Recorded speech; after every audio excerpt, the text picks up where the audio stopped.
सुक्खू हटेंगे या जाएगी हिमाचल सरकार?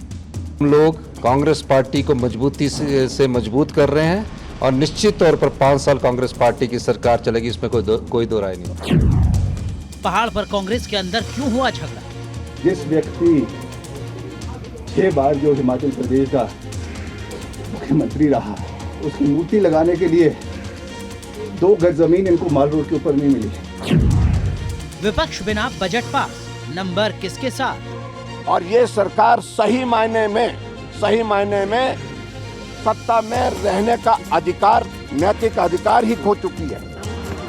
शिमला टू पंचकुला, जिस तरह राज्यसभा चुनाव में कांग्रेस के अंदर झगड़ा बढ़ा है, उससे क्या उत्तर भारत का एकमात्र राज्य कांग्रेस के हाथ से फिसल जाएगा? 14 महीने पहले बनी सरकार को बचाने के लिए कांग्रेस ने कसरत शुरू कर दी। हाईकमान ने भूपेंद्र हुड्डा और कर्नाटक कांग्रेस के चाणक्य डीके शिवकुमार को मोर्चे पर उतारा है। 3 विकल्पों पर कांग्रेस हिमाचल के तूफान को थामने की कोशिश कर रही है। पहला, अविश्वास प्रस्ताव से पहले बागियों को बनाने की कोशिश। दूसरा, निर्दलीय विधायकों को पाले में रखने की रणनीति। और तीसरा, विक्रमादित्य कैंप के विधायकों से 1-to-1 मुलाकात। हुड्डा और डी शिवकुमार अब विधायकों के अंतरात्मा की आवाज को पढ़ने की कोशिश में जुट गए हैं, ताकि वक्त रहते गुटबाजी को शांत किया जा सके। इसमें सबसे पहली कोशिश हिमाचल के कांग्रेसी राज परिवार के गुस्से को थामने की है, जो राज्यसभा वोटिंग के बाद से 7वें आसमान पर है। कुछ ऐसे इश्यूज थे जो थे, उनको रखा गया है, तो पार्टी हाईकमान से भी इसके बारे में बात करेंगे और एक उस पे जो है उसको ठीक करने का प्रयास करेंगे। आज जिस तरह से जो बातें की गई है, भाजपा कह रही है हमारे पास बहुमत है, सरकार अल्पमत में है। क्या लगता है, आप कांग्रेस के विधायक हैं, आप मंत्री पद से आपने हालांकि इस्तीफा दिया है, तो क्या लगता है अल्पमत में है सरकार या भाजपा जो दावे है वो सिर्फ हवाबाजी? नहीं, वो तो देखिए जो अंदर है वो तभी पता चलेगा जब हाउस के अंदर पास होती है। तो हाउस के अंदर आज बजट पास हुआ है और पूर्ण संख्या से पास हुआ है financial bill, so that shows that the government is in majority. और जो राजनीतिक दबाव लोग बनाते हैं, उन षड्यंत्रों का भी हम आने वाले समय में पर्दाफाश करेंगे।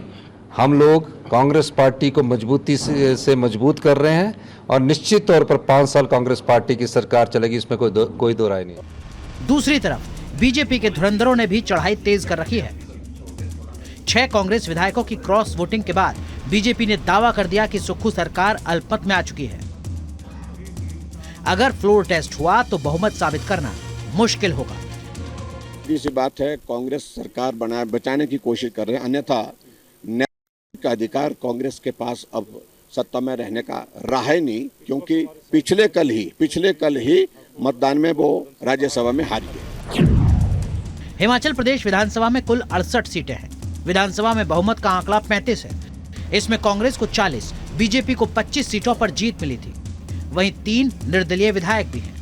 अगर 6 कांग्रेस विधायकों ने पार्टी से बगावत की है, तो अब कांग्रेस के पास 34 विधायक ही बचे हैं। ऐसे में 3 निर्दलीय विधायक किंग मेकर की भूमिका में आ जाएंगे। लोकसभा चुनाव से पहले जिस तरह कांग्रेस का पहाड़ हिला है, उससे दिल्ली तक हलचल बढ़ चुकी है। 6 विधायकों की क्रॉस वोटिंग से हिली कांग्रेस बीजेपी पर खरीद फरोख्त का इल्जाम मढ़ रही है। उधर बीजेपी इसे कांग्रेस के अंदर असंतोष की नजीर बता रही है। ये जो क्रॉस वोटिंग को लेकर एक साजिश रचाई जा रही है कि कांग्रेस सरकार को गिराई जाए। कांग्रेस के अपने विधायकों को इतनी मुश्किल 1 साल के अंदर हो गई, ऐसी क्या मजबूरी थी कि मात्र 14 महीने के अंदर इनके विधायक इनका साथ छोड़ गए?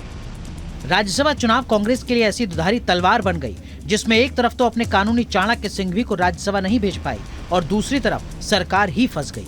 इस बार चुनौती अपनों से मिली है, जिसमें जरा सी चूक में हिमाचल फिसलने का खतरा है।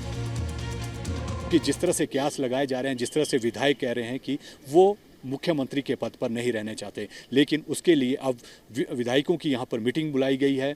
2 ऑब्जर्वर लगाए गए हैं। हरियाणा के पूर्व मुख्यमंत्री भूपेंद्र सिंह हुड्डा और कर्नाटक के deputy CM DK Shivakumar Shimla पहुंच चुके हैं और अब वो मुलाकात करेंगे विधायकों से और उसके बाद ही निर्णय लिया जाएगा क्या सुखविंदर सिंह सुक्खू की कुर्सी बचती है या फिर नया मुख्यमंत्री जो है वो हिमाचल प्रदेश को मिलता है।